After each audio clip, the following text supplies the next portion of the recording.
And we're live. Hello, YouTube. We are gonna record 2 episodes of the Alien Invasion podcast right now.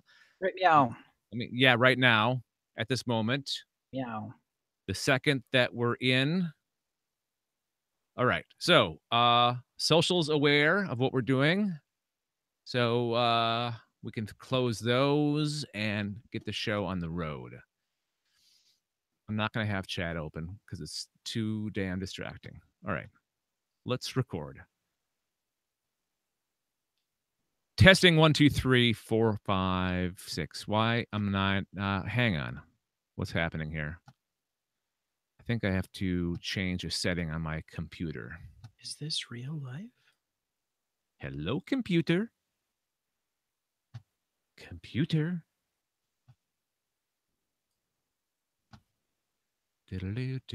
Down. Brad, why don't you entertain the folks? I will juggle. No, I won't.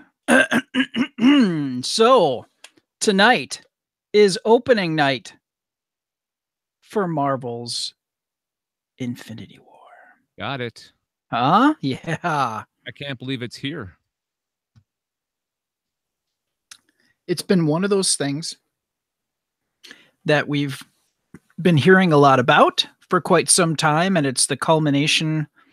Well, this and Avengers 4 will be the culmination of like a decade's worth of work that they've done towards this. So it's going to be very interesting as to how this all shakes out.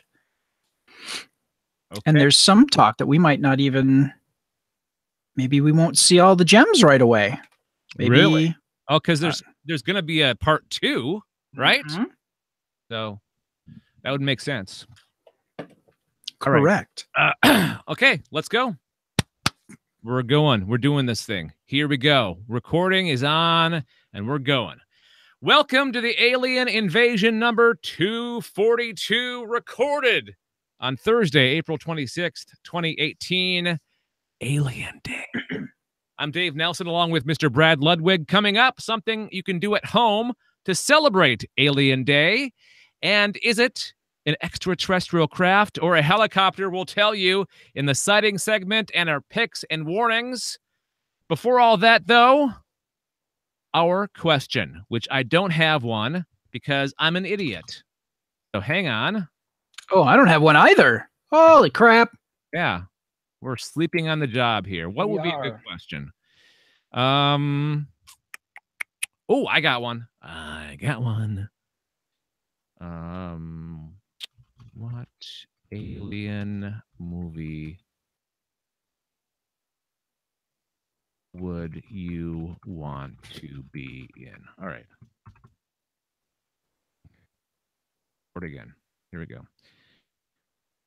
We're asking the questions. Okay, Brad. Since It is Alien Day, 426, as in LV 426. Question is, what alien movie would you want to be in? And I'm talking the Alien franchise. Alien, Aliens, Alien Resurrection. You can even count the last couple, Prometheus and Alien Predator. No, what's the one that came out last year? Alien going for coffee. Alien the Apology. Yes. So any of the Alien, the official Alien movies, you know, the ones with the xenomorphs, which one would you want to be in and why? Well, technically none, because pretty much everybody dies. If you're not Ripley, you're dead. So I'm not Ripley, so I'm probably going to die. But okay, in your version of the Alien movies, you also live. Oh, you know, I think I would do Aliens, the second film. So you can hang out with Bill Paxton. Bill Paxton. Yeah. No, because I probably would slap him. Like, pull it together, man. You're a freaking space marine. Stop whining. What did he say? We're all gonna die? No. Game over, man. Game over. Game We're all over. gonna die, man. Yeah. So that's the only reason? Or no, you didn't give a reason. You know, we get to see the difference between the two films. The first one was atmospheric horror. The second film was really more action adventure. So we got to see more of the technology. We got to see more of what Weyland-Yutani does, and we got to see, you know, they terraform planets and then mine them, and you know, we got to see more of the world, the universe, as it were, and I kind of dug that. I really dug that. So I would really like to see more of that. And you know, granted, it sounds pretty bleak. Corporations pretty much run and own everything. So very kind of a cyberpunk future-esque sort of a film, but it would be interesting to see. But with what am I saying? And the first and that one, the second one, you also got to travel more in space. I mean, yeah, you went to Ripley. You opened the film with Ripley being rescued or waking up from being rescued. Yep. And that was a certain place in space. What am I trying to say? I have no idea what I'm trying to say. That's okay. We still love you, Dave. Okay. So more distance in space was traveled in Aliens as opposed to Alien. And I'm going to pick the first one, Alien. Okay. Because I like the atmospheric stuff. Oh, don't get me wrong. I enjoyed, that's my, like, if you were to sit me down and ask me what my favorite, like, sci-fi based or even horror films, Alien is in the top 5. Oh, for sure. All right. It is one of my favorite sci-fi movies. Yeah, mine as well. I think the reason that I want to be in the first one is the gadgets, the way the computers were, and just the whole look of that ship. I'd want to be on that ship. I'd want to be crawling around that ship, preferably before the xenomorphs showed up. But you know, afterwards too, because I would explore the ship. I would know where to go. I would know where to hide, and that's my answer. The first Alien. Plus, they had that cool computer room or communications room, whatever that was. That with Mother. Yeah, Mother. Yeah, Mother. A little Danzig for you. And all of a sudden, we're at a Danzig show. On this Thursday night, it's the Alien Invasion podcast. All right. All right, that's it. That's our answers to the question. Thank you for playing along. Boom. Okay. I've been on the radio way too much lately. That radio voice is coming out in me, Brad. A little bit. All right. But you know what? Yeah. I still love you, man. Thanks. All right, let's go into my news story because that directly relates to the first Alien movie. It absolutely does. Yeah. So here we go. Why can't this be love? This be love. Okay. Your Alexa device can now help you escape a xenomorph. Did you know it could do that? Well, I knew you could install Pikachu on it, and you could have Pikachu talk to you. Do you have an Alexa? Do you have an Echo? Oh, absolutely, we do. Which one do you have? It's the Echo. Okay, because it's the tall cylindrical one. We have 2 dots. Okay. We have one in the kitchen. And we have one in the bedroom. What's your favorite? What? What's your favorite thing to do with your Echo? You know, we play Jeopardy with it. Like, we'll lay in bed because we have ours in the bedroom as well. We have another one out in the living room, and we'll play Jeopardy, or we'll find like goofy Alexa skills and, like, you know, ask, you know, Alexa, can I talk to Pikachu? And then, you know, Pika. It's absolutely ridiculous. And you know, we have it tell us stupid jokes. We'll, you know, if we're folding laundry, we'll have it play music. but Jeopardy, that's kind of our thing. All right. I like the good morning, Alexa, or Alexa, good morning, and she'll spout off a fact about the day. What? Usually sometimes she'll have a funny joke to relate to it. Try that next time. Yeah.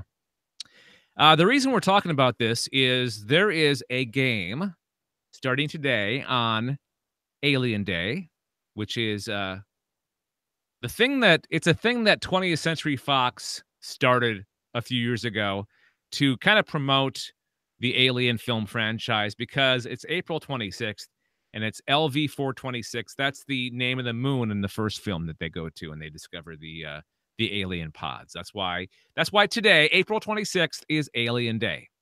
So one of the things that they introduced this year for Alien Day is an Alexa skill called Off-World Colony Simulator, a game in which you have to escape from a colony without getting eaten by a xenomorph. Now, this probably really kind of is up your alley, Brad, because you're a gamer anyways. So I got a feeling you're going to be trying this. Yes, I will. Okay. Here's how you do it. Just go to your Echo or Alexa enabled device and say, Alexa, open Alien Simulator. And I apologize for anybody listening to this podcast with their Alexa in the room, because I probably woke it up.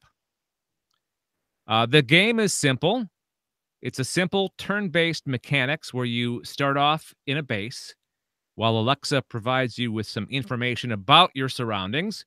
You get to choose what to do, go in a particular direction, search a room, or pick up items you find along the way. It plays like an old school RPG where you make your way out of the colony before you run out of time or get eaten by an alien. Now, you may be wondering to yourself, wait a second, I'm doing all these things, but I'm not really keeping track, of the things I have or where I've gone. Thankfully, the game's website provides a 3-page character sheet that lets you track your inventory, health, and location. You can probably do that without it. You can probably figure out just make a Google Doc or your note app on your phone, right? That would also work. Heck yeah. Yeah. There's also a multiplayer sheet.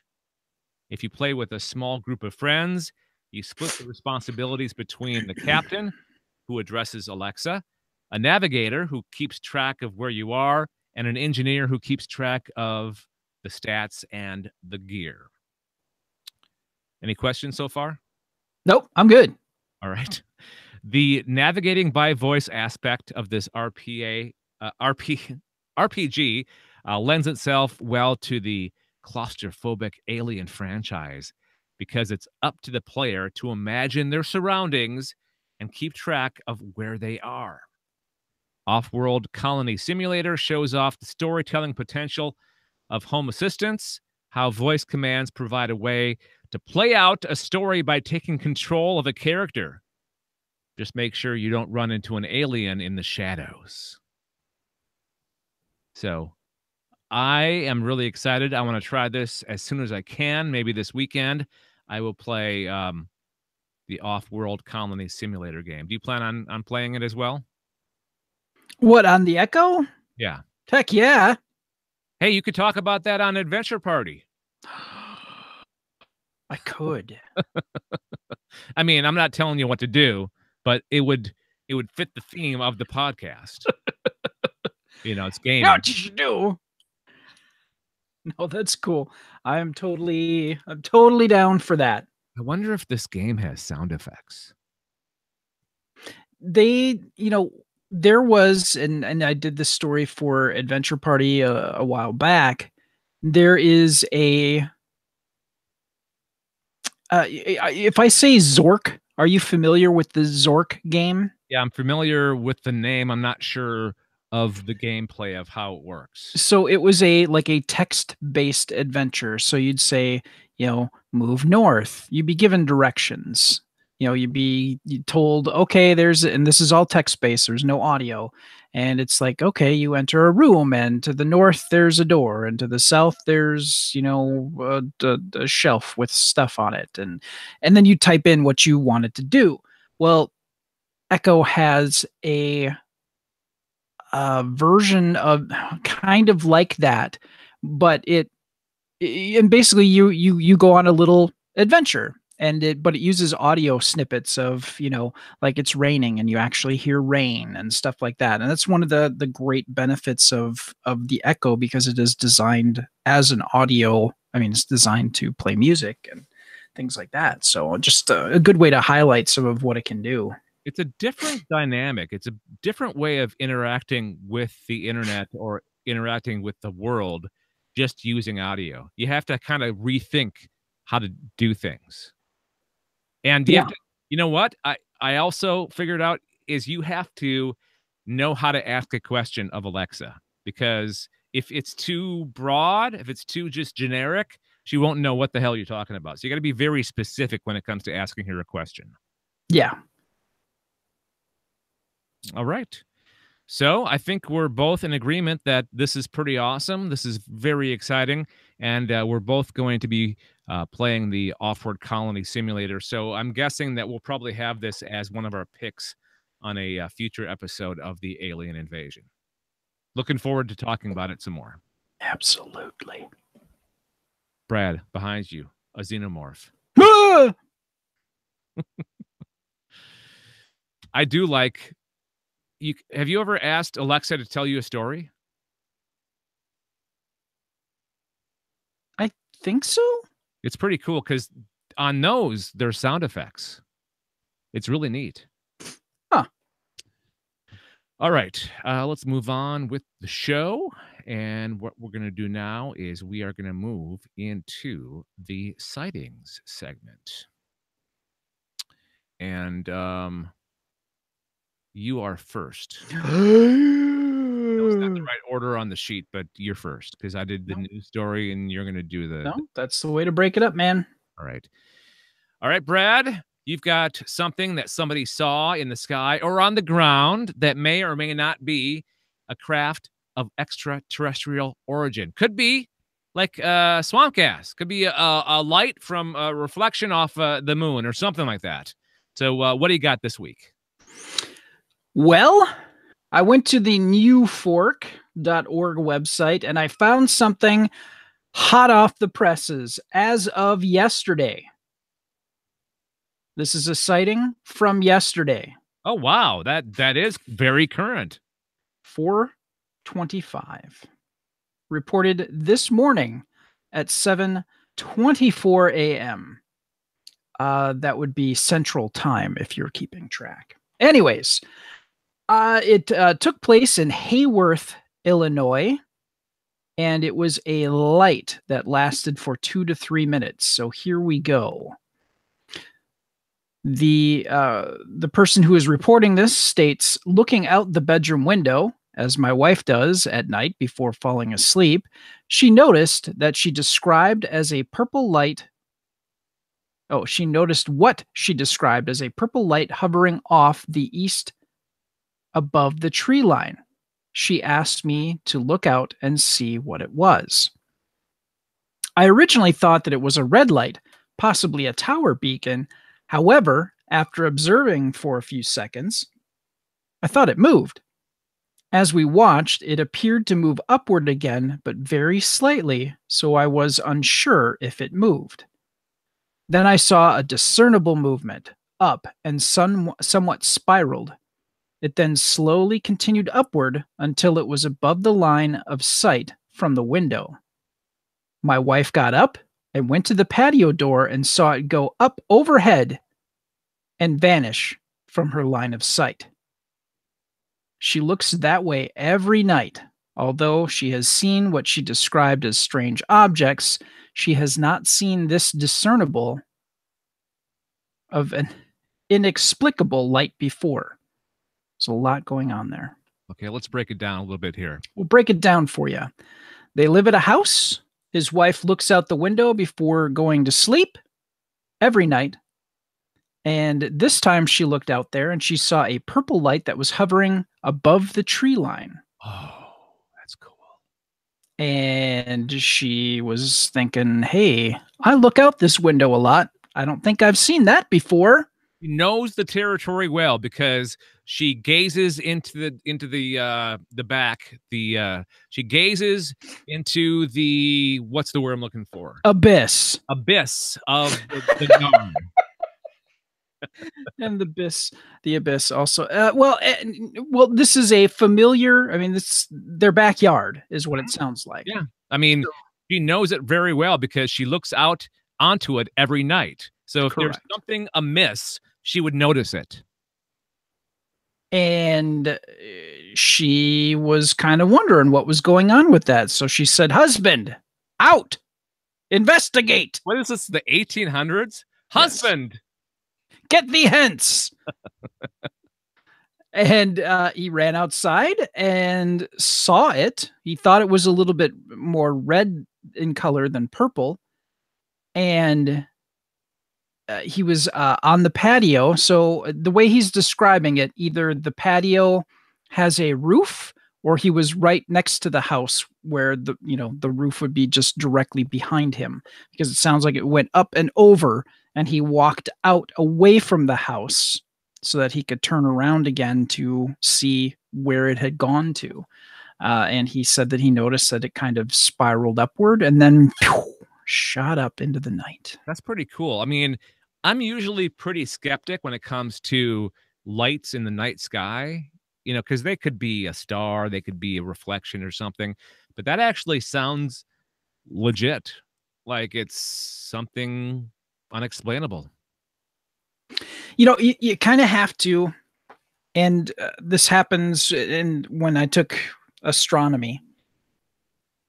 They mentioned the autokinesis, which is when you look at something in the sky, especially if it doesn't have a whole lot of like stars around it, it can look like it's moving on its own accord, even when it isn't. And that's just a function of your brain.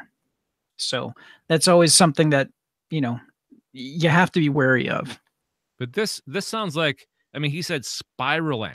Yeah. So because it's making if it were just kind of moving side to side or up and down, that would be one thing. But if it's like, doing a corkscrew up into the air, that's really not autokinesis. Yeah.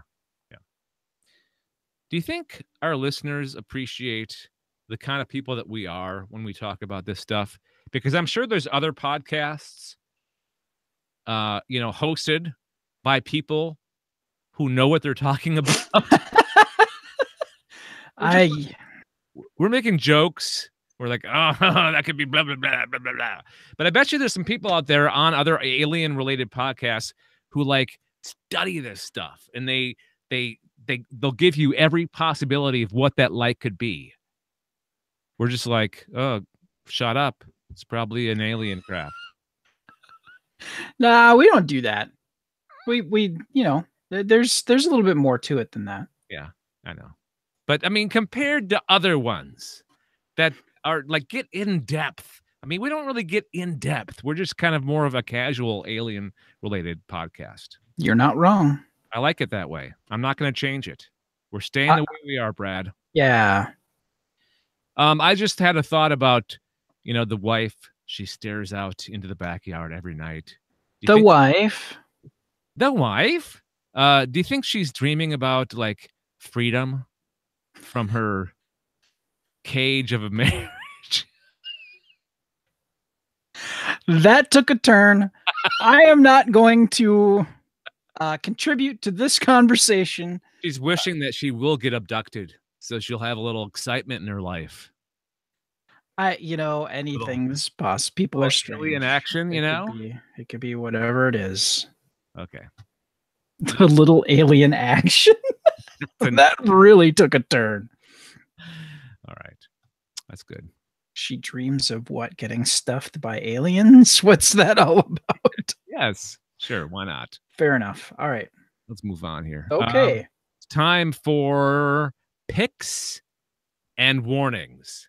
Picks and warnings of shows, movies, games, books that we have. Okay, let me start over again. Okay. Picks and warnings time. This is where we spotlight some kind of entertainment that we've enjoyed recently that has something to do with aliens in some form or another. And it's my turn this week to talk about something that I enjoyed, and I enjoyed it very much. My wife and I enjoyed it. Lost in Space, the brand new Netflix series, episode 1, Impact. Now, we have not gone beyond episode 1 because things happened where our PVR/DVR got stacked with stuff.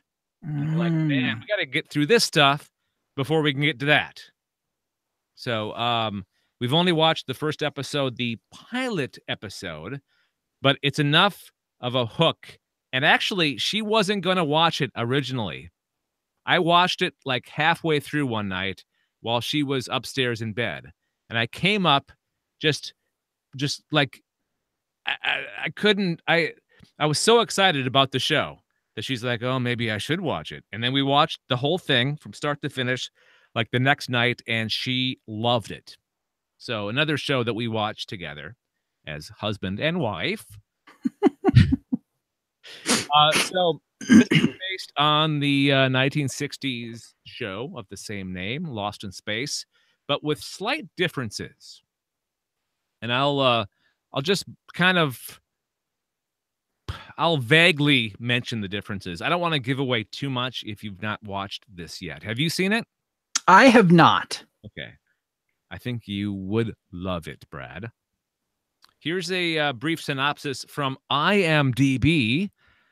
On the way to a space colony, a crisis sends the Robinsons hurtling towards an unfamiliar planet where they struggle to survive a harrowing night. Now, it's the planet that they were supposed to go to. I think. Maybe not. Okay, no, it wasn't the planet they were supposed to go to. But there were other people from the space station. There was a bunch of, like, exploring ships that were going to be sent out to various places, I believe. Maybe this colony. And the space station, it blowed up. And they had to abandon the space station in a quick way. And I guess they kind of got thrown by the explosion of the space station, and they got hurtled into the atmosphere of this nearby planet, and they crash landed. And a bunch of really, really bad stuff happens because the ship, the what's it called? Jupiter 2. Yeah. Okay. Jupiter 2 crashes into this like Arctic looking place. There's snow, there's ice, and the ship actually crash lands on some ice.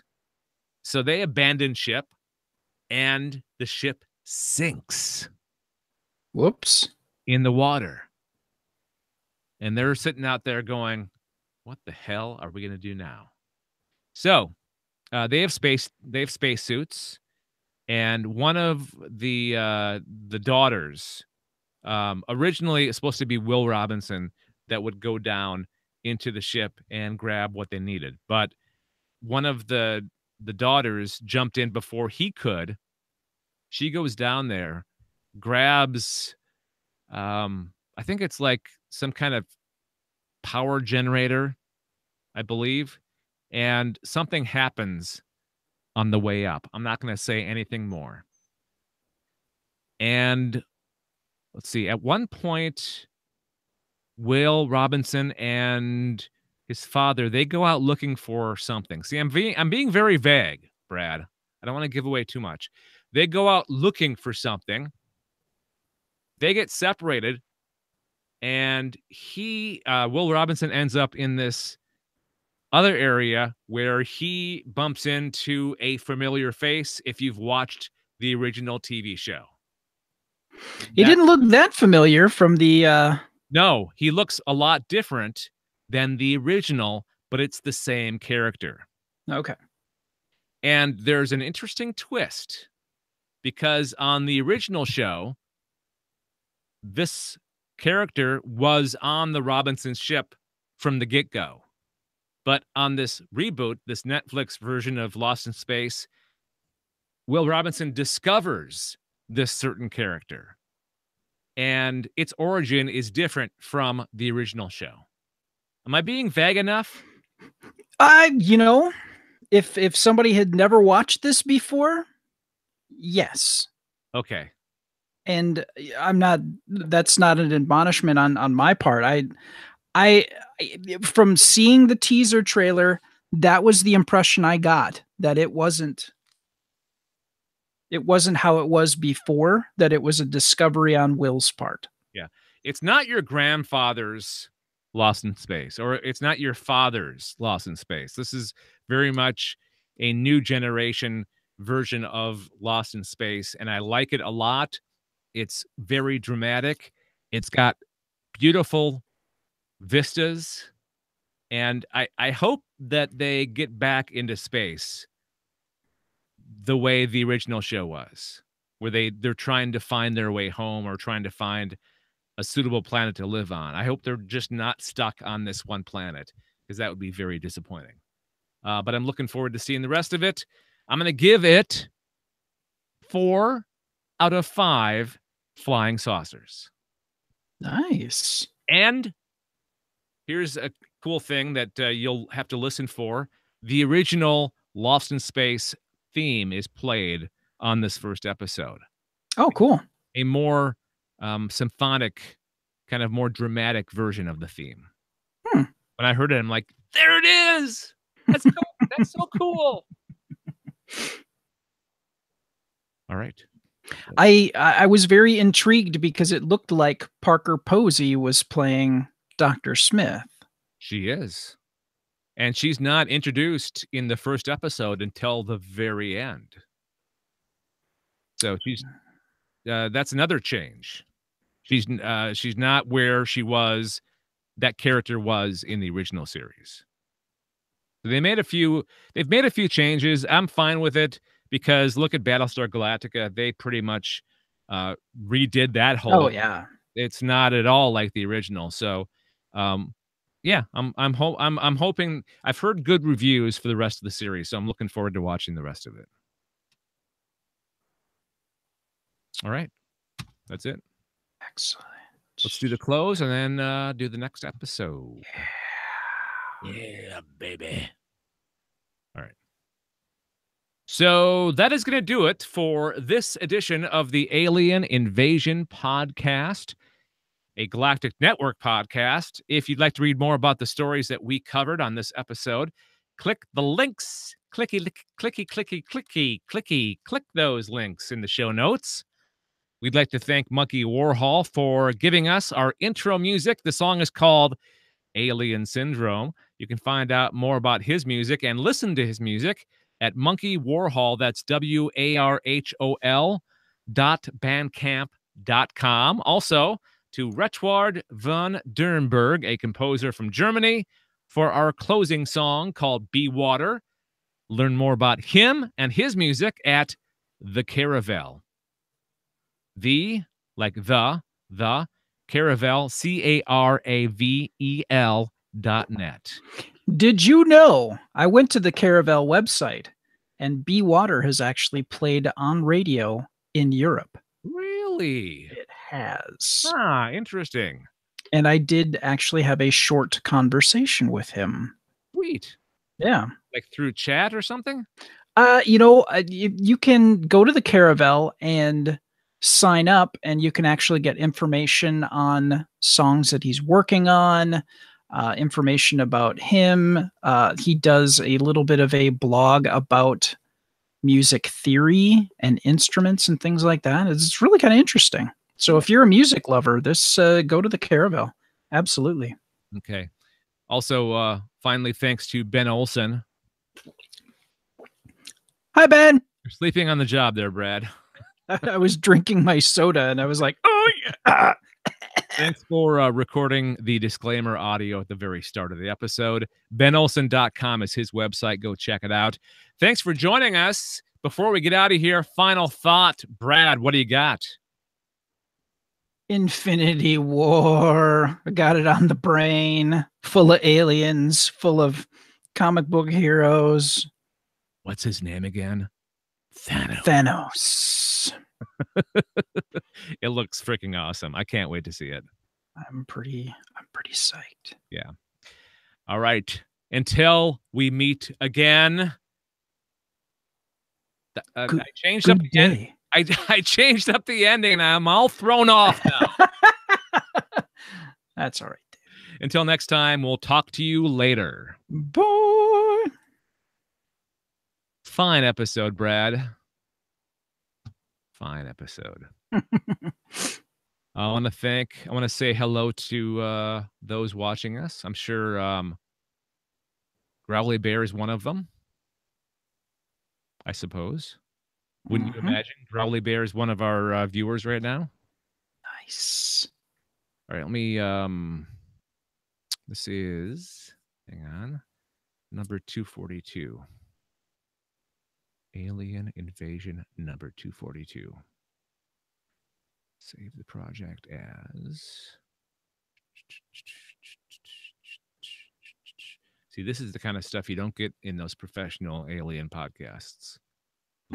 Little banter in between here. True that. We're witty as heck. You know what? I got to change the intro. I'm going to have to do a little slicing and dicing because I was teasing my sighting, but we did your sighting. So, no, well, that's fine. Yeah, I'll just maybe we'll record 2 intros here on the beginning of this next one, just so it's fixed. All right, let me I need to go in and put what we're going to be talking about. Coming up, Brad's story. Aliens on super Earth planets may be trapped. Oh, okay. I saw that earlier today. Sounds fascinating. Coming up, possible why we haven't met our galactic brothers.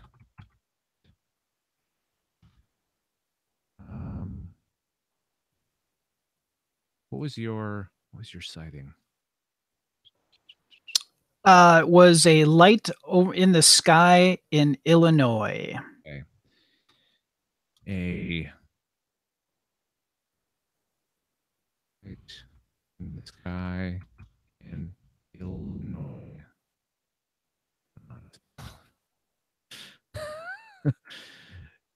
Okay. A light in the sky in Illinois. What could it be? A goat. Well, try to figure that out. I'm gonna do both intros, and then we'll be off. You got a question? I do not. Okay. I'll wait until you can figure one out, and then we'll start. Oh no, I do. I put one in the. I thought I put one in the doc, didn't I? I don't. Oh. Ah, shit. No, I didn't. Okay. All right. Sorry, Gravelly, we're not in the chat. We got delayed, so that's probably the reason why. We were trying a new platform, and it didn't work. Never worked first time. Maybe we'll try it again next time. All right, you ready?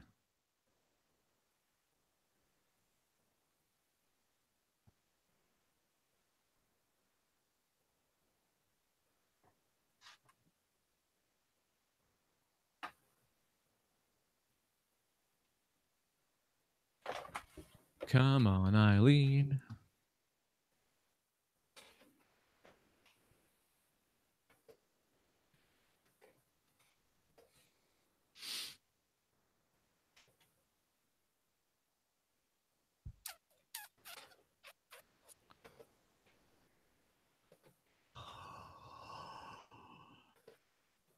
Oh, yeah. That's a good one. Both have aliens in them. All right, so I'm going to start. All right. I'll do the first intro first. Welcome to the Alien Invasion number 242, recorded on Thursday, April 26th, 2018. I'm Dave Nelson, along with Mr. Brad Ludwig. Coming up, something you can do at home to celebrate Alien Day. A light in the sky in Illinois. What could it be? We'll try to figure that out. That's in our sightings, plus our picks and warnings. But first, our question. Welcome to the Alien Invasion number 243, recorded on Thursday, April 26th, 2018. I'm Dave Nelson, along with Mr. Brad Ludwig. Coming up, a possible reason why we haven't met our galactic brothers yet. Is it an extraterrestrial craft or a helicopter? We'll tell you in the sighting segment and our picks and warnings feature. Before all that, though, our question. All right. Time for the question. Playa. I'm up? No, yeah, go ahead. Ha ha! So we've been talking about, well, for a little while here, we've been talking about movies that are coming up. And one of them is upon us that has aliens in it. That is Infinity War. That's Avengers Infinity War. There is that. The Marvel guys coming together to take on Thanos. Exactly. Now, we just got a taste of the full footage of the Venom film. Now, Venom is an alien symbiote. So my question is, between the two movies, which are you more likely to see? See, I'm torn on this because, well, I'm going to see them both, obviously. But if I had to choose, I would choose Infinity War just because I've been following along with the MCU for the past 10 years. I got to see where it ends up. It's this huge crossover event, all the heroes coming together to fight, an enemy, as in Thanos. But Venom looks scary. It looks like Alien, or it looks like what was that movie? It's called Extraterrestrial. No, it was that movie where it was a space station. They brought back a sample from Mars. Turns out it was like this alien that would grow really, really fast. So it's that kind of movie. You don't know what's going to happen. Well, you know what's going to happen. He's going to turn into Venom, but it's more of a scary take on a comic book movie. So if I had to pick, I'd pick Infinity War, but Venom is pretty badass as well. Oh, by the way, what do you think of the trailer for Venom? Do I want to know? When I hear somebody ask that question, I think of Elizabeth Banks' response on Twitter. And I'm going to clean it up a little bit. She said, "It looks like he has a penis in his mouth." Venom's tongue, if you don't know, it's long and it's weird and it's prehensile. And it is in the movie, it is flesh colored. So in the certain lighting and how it was framed, she had a somewhat valid question. No, what do I think of it? I think now more than ever, and it keeps getting better and better with every passing year, the technology to do something as complex as Venom, which is a shape morphing, it's a life form that really has no form of its own. It takes on whatever shape that the person that it's bonded with wants to take. And to have something that looks good, that flows like a liquid, that can do all these things. And when it's fully manifested, it's got all these weird, like if you think of like what is it? Not the angler. What is the? Yeah, it's the angler fish.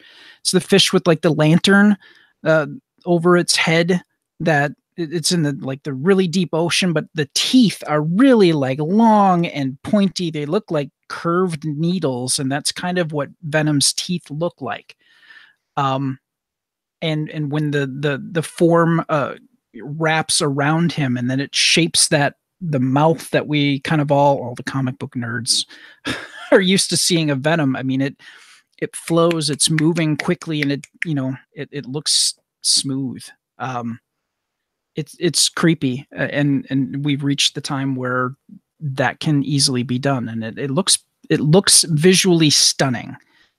As to the rest of its content, that remains to be seen. So we'll see how different it is. I know Spider-Man's not going to be in it, so no, to stand alone, it's Venom without the spider, without Spider-Man. Correct. But that's okay. Yeah. So what's your answer to your question?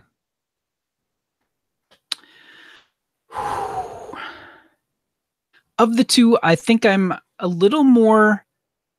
more invested and excited to see Infinity War, but I'm very you're intrigued.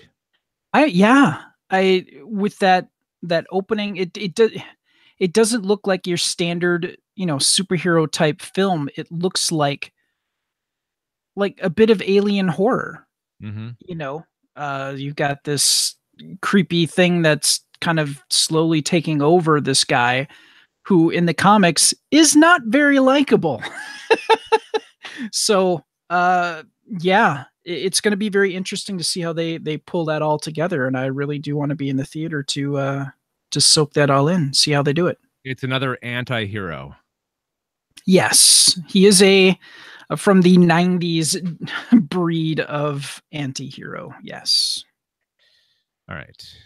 Let's enjoy either way. If you go to both or just one of them, enjoy them all. Happy movie going. Word. All right. Okay. All right. And you are up with the news. So jump right in, Brad. I am? Yeah. Holy crap. All right. The news. I love this. And this article comes to us from space.com. The title of the article, No Way Out?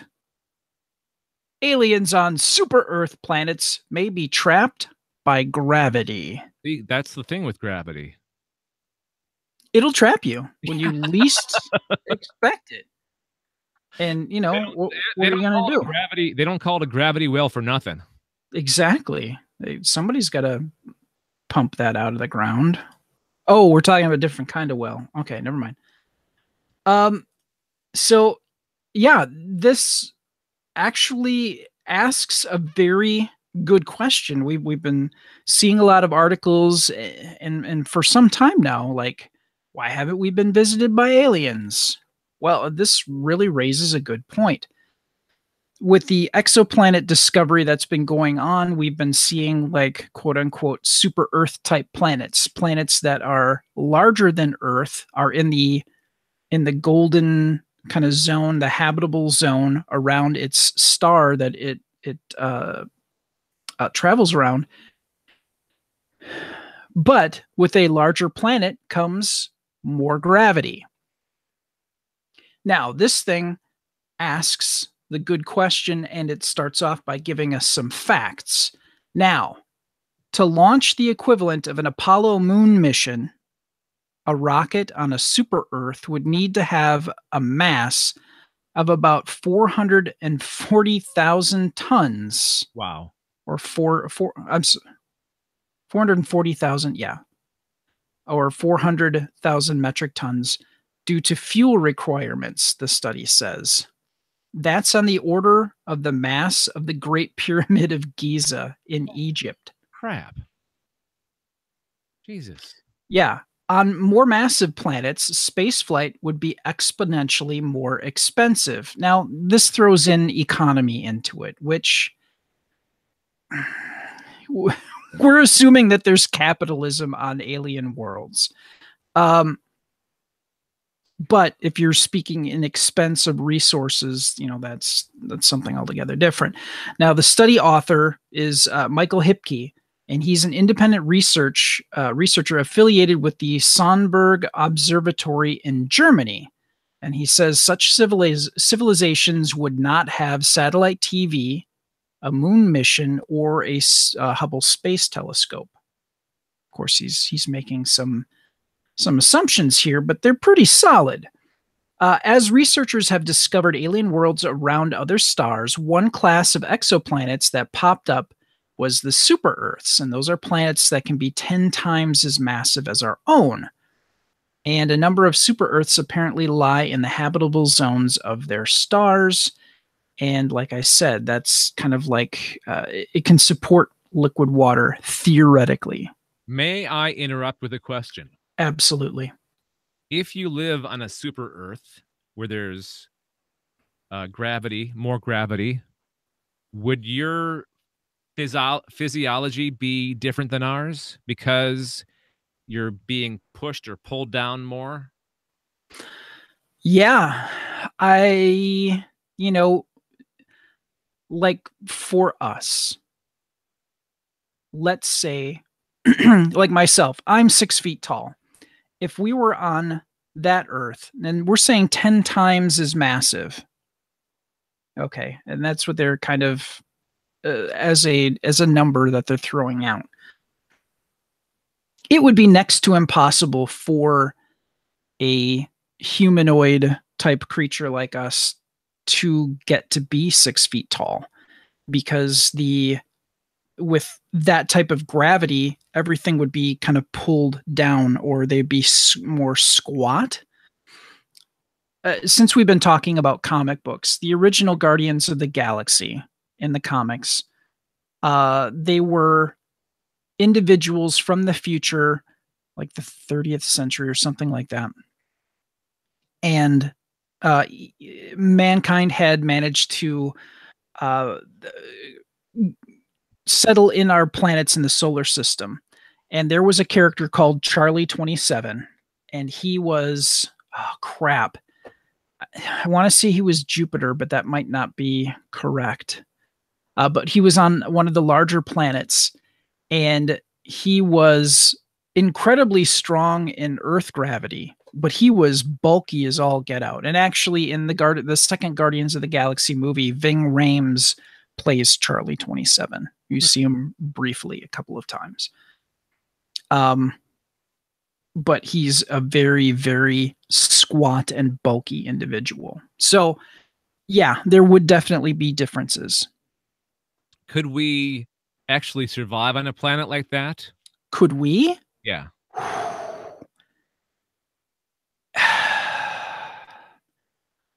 We would be miserable. Could it be done? Maybe if we like floated in water tanks where, there'd be less, that would kind of mitigate some of the gravity. And granted, I'm not a physicist, but I mean, in my head, well, even water would be pressed down. Mm-hmm. If we were to take water from our planet and put it there, it would. They've dealt with this on The Expanse, where people from Mars are much taller. Yeah. And they have to physically go through training to be able to walk around okay on Earth, because gravity's lighter there, and they're not used to the sun being so bright. So they can't stay outside very long or look at the sun. Yeah. A friend of mine was saying that especially people that are on like the outer rim, as it were, or they're on the satellites or the miners. Mm-hmm. He was saying something like, it is so mind-blowing if they come to Earth. Oh, granted, it would be very painful. Yeah. But for those that have been in an environment where there's no sky, there's no atmosphere, there's no, it actually will blow their mind and cause panic attacks. And it got really weird, he said, for a particular character. Trying to wrap their head around that was really tough. Mm-hmm. So, to answer your question, would there be differences? Yes, there would have to be if something were to survive in that. Could we? Gosh, it may be possible, but oh God, you'd be so miserable at 10 times Earth gravity. Yeah, it's not worth it. Yeah. Maybe that's why they don't want to go out into space. They're just happy where they are. Well, and that could be. Not the gravity thing. It's just they're lazy. They just don't want to be miserable. Like, so, okay, it hurts to breathe. What's the theory behind this? Why? Okay. So basically what he's positing is that everything that it would take to get something, like a Kepler telescope or anything that would orbit the planet, it would take so much energy and so much resources to build something that could get it to escape the planet that it would be ridiculous. And he's saying that really, while Earth's gravity, it doesn't matter if we were to launch something from a mountain or from sea level. There's no appreciable difference. But on like a super Earth, and granted the gravity is so strong, you're not going to have like a Mount Everest on a planet like that.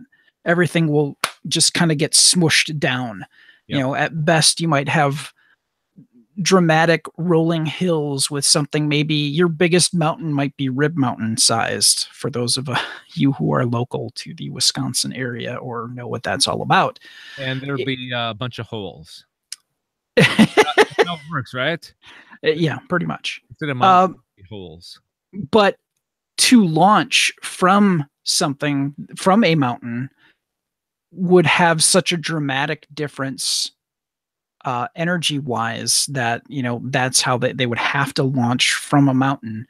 Or if they could set up a like a space elevator, they could possibly do things like that. But yeah, the amount of energy, like I said, to take it, to do it, to make this happen is so prohibitive that aliens that live there would never probably even think of leaving the planet. So it might not be that they don't care about us. It's that they can't leave their planet because there's too much gravity. Okay. Maybe because it's so hard to get off their planet, they come up with out of the box ideas to beat gravity. Like maybe they finally cracked the whole anti-gravity thing. And, that would be necessity's the mother of invention. We've seen it time and time again here. If they could come up with some kind of anti-gravity technology, that would be a huge boon to their space program. Or to even just get them to a point where they could have one. Or nuclear pulse propulsion, whatever that is. Yeah, they do mention nuclear power, but basically, it's exploding bombs behind you and riding the wake, right? Yeah, essentially. But you devastate your planet in the process. So unless the planet was no longer habitable, and you're like, well, we got to leave. You wouldn't really do that and risk poisoning your planet. Maybe they're sick of being squashed down, and they're like, the hell with this planet. We want to go on to a smaller planet. Let's just blow it up with these nuclear pulse propulsion rockets. I could see there being tremendous health issues for swinging the other way gravity wise for them. Hell yeah. I mean, for them to come to our planet would probably be absolutely devastating to their circulatory system. Mm-hmm. Yikes. I can't even imagine. So we'd have to try to meet them halfway and go to a planet that had 5 times Earth gravity. Yeah. A happy medium. Yeah. All right. There you go. Is that it? Yeah, that's pretty much it. It's not that they don't care. It's just that if they're on a super Earth, they don't have enough resources to get off the planet. But really, if they're on a super Earth, would you want to leave because it's super? Cricket, cricket, cricket. All right, that's a good place to end right there. Right there. All right. Right there. All right, let's do our sightings. Sightings. All right. This is the portion of the podcast where we discuss an incident. Something. We discuss an incident. Somebody saw something. What could it be? It looks like it could be from out of this world. It could be from out. Okay. I'm trying to be too creative with this intro. Okay. This is the segment of the show where we do a thing with some stuff and we talk about other things. Okay. Sightings segment. This is where we talk about something that somebody saw. It could be an alien craft, or it could be somebody's drone. You just never know sometimes. So it's my turn to talk about a sighting. This one comes to us from, where is it? In the UK, Lanchester, in the county of Durham Village in Lancaster. Okay, let me start over again. This is the portion of the podcast where we talk about something that somebody saw. It could be an extraterrestrial craft, or it also could be a drone of some kind. We just don't know. So we are going to Great Britain for this one. Woman claims she spotted a UFO above her village. Suzanne Riley claims she watched a black craft hover over trees while driving home from work. I thought it... You'll love this one, Brad.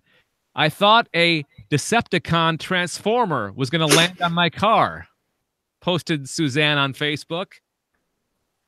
According to her, cars around me were stopping, and I nearly hit the man in front of me in the red car who had jumped out with his phone.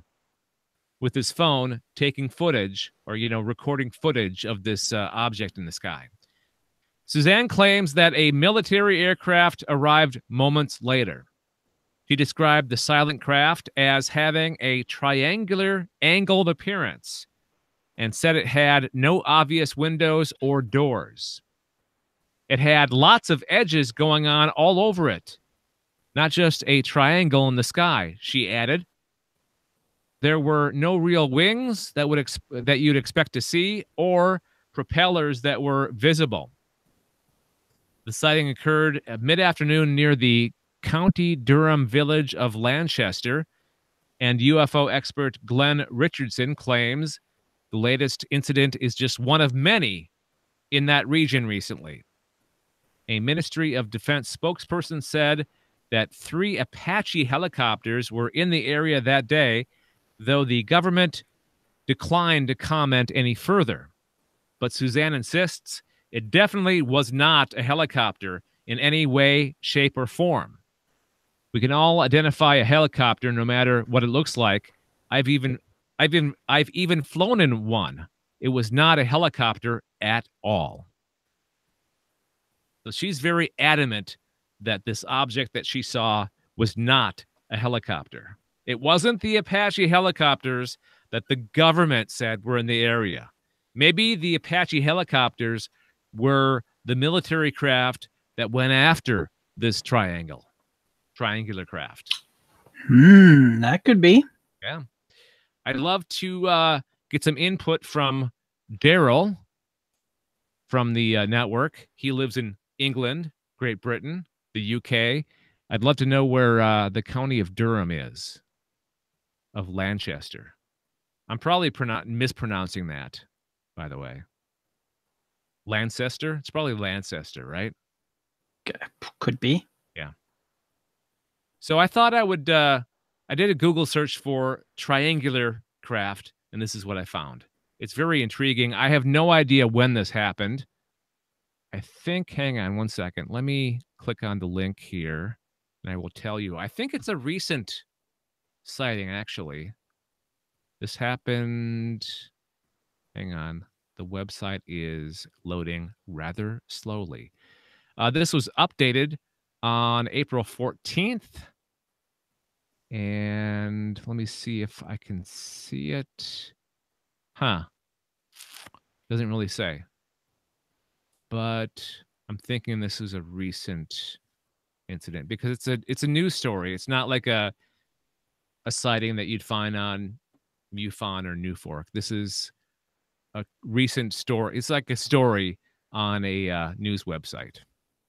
What? Mm-hmm. So, what do you think of this incident, this report, Brad? Do you think it's legit? Do you think it was a helicopter? Do you think it was a craft of unknown origin? You know, Edge, we weren't there. It's hard to say. Yeah, that's true. That's very true.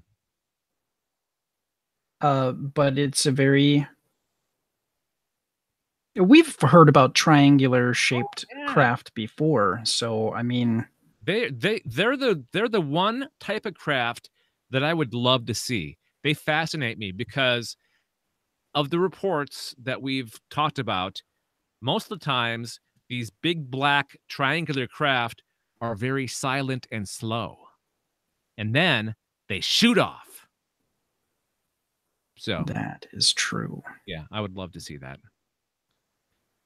So there you go. If you have seen something in the sky that you cannot identify as something that we know of, let us know. We would love a listener sighting. We've had them before, and we'd love some more. I didn't mean to rhyme. That just happened.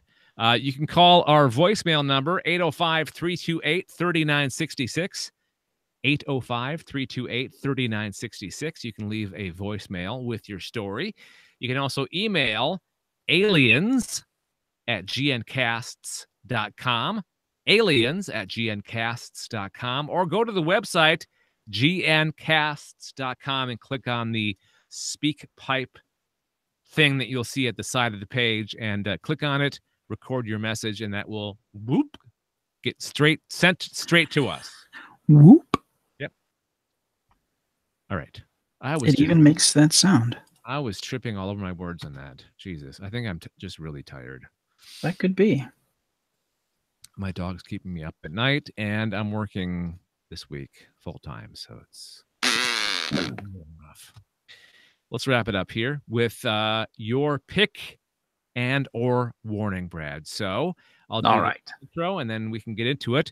This is the part of the podcast where we talk about something that we have watched, read, listened to, played, made, somehow related to aliens or extraterrestrials. So what do you got for us in the picks and warnings segment this week? I'm going to talk about a show that you and I have spoken about in the past and do enjoy, and that is the CW program called Supergirl. Mm-hmm. Now, they paused for a bit, and while Supergirl was on hiatus, they were doing Legends of Tomorrow. That's right. Yep, that is wrapped up, so we've now returned to Supergirl. And we were greeted with the episode Shot Through the Heart. Now, Shot, S-C-H-O-T-T, is the character Winslow, Shot, who is the son of Toyman. We come to find out that his villainous father has died in prison. And so Win has to kind of deal with his grief, but on top of that, his mother, who abandoned him decades earlier, just suddenly shows up. So that is not alien based. What is alien based is earlier in the season of Supergirl and Martian Manhunter went to deal with some issues that were happening on Mars. And we find out that Jean's father is still alive. Oh, what? Yeah, I knew that. Just adding dramatic effect. Now, everything turned out okay. Jean's father is now living with him on Earth. And now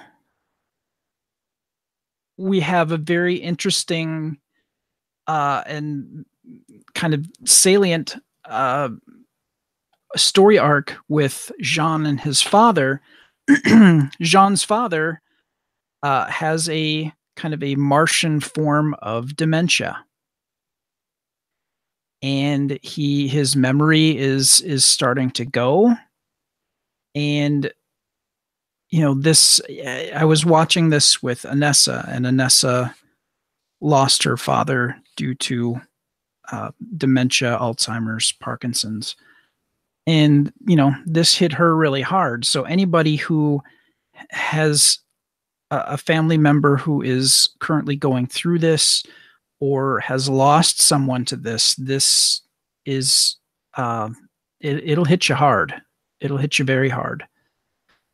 And so they are going to pursue this storyline of Jean needs to take care of his father. And from what I understand from the most recent episode, Martians are psychic.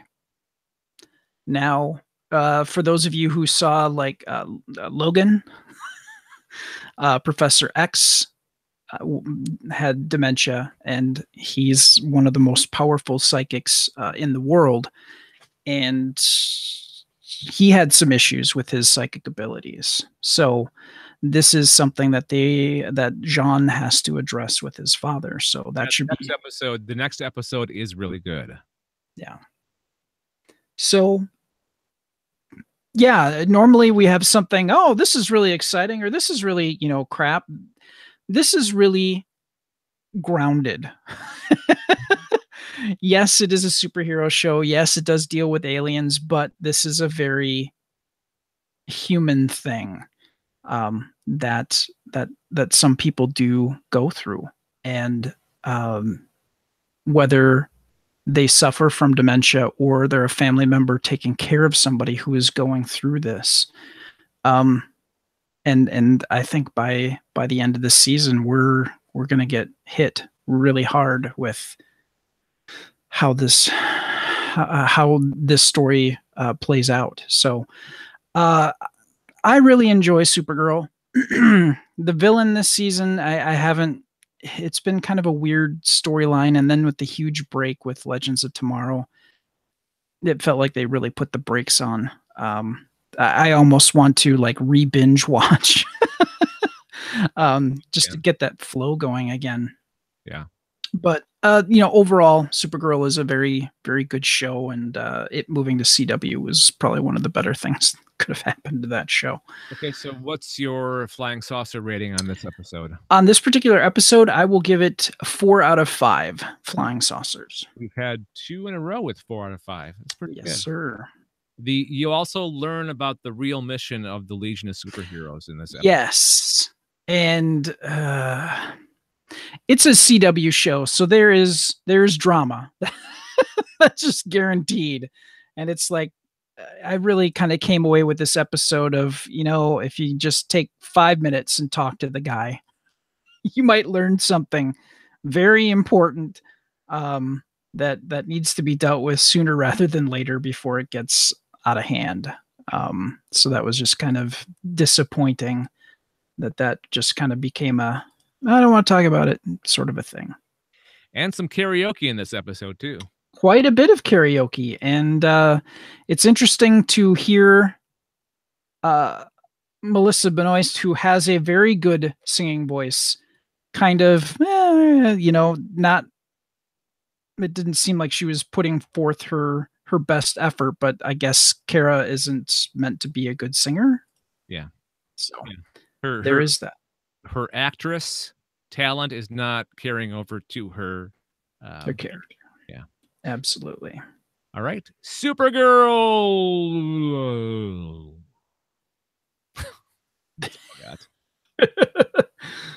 And there you go. All right, let's do the close and we'll be out of here. That is going to do it, my friends, for another fantastic, stellar, out of this world edition of the Alien Invasion, a Galactic Network podcast. If you're curious about the stories that we covered in this episode, you want to read more, you want to learn more, you can click on the links in the show notes, and that will take you to more. We'd like to thank a few people. Such as Monkey Warhol for giving us our intro song. It's called Alien Syndrome. You can find that and more of his music at monkeywarhol.bandcamp.com. Also to Retward von Durenberg, a composer from Germany, for our closing song called Be Water. Learn more about him and his music and a lot about music at thecaravel.net, THECARVEL.net. And finally, thanks to our good friend, Ben Olson. Thanks, Ben. For recording our disclaimer audio at the very start of this episode, go to benolson.com for more about him. Thanks for joining us. Before we leave, final thought from Brad. Elizabeth Banks. She is a national treasure. I'm going to have to start following her on Twitter. Her comment about Venom, hilarious. All right. Go check it out. Go seek out Elizabeth Banks' Twitter and laugh out loud to it. Lol. Thanks for joining us, everybody. We'll talk to you next time. Bye. All right. I really had to focus on my words. Like, oh my God, what is going on here? All right. Well, thanks for watching Growly Bear. I'm sure that's you. If it's not, then whoever you are, thank you for hanging with us the entire time. I'm going to end the stream now. Here we go. Ending that.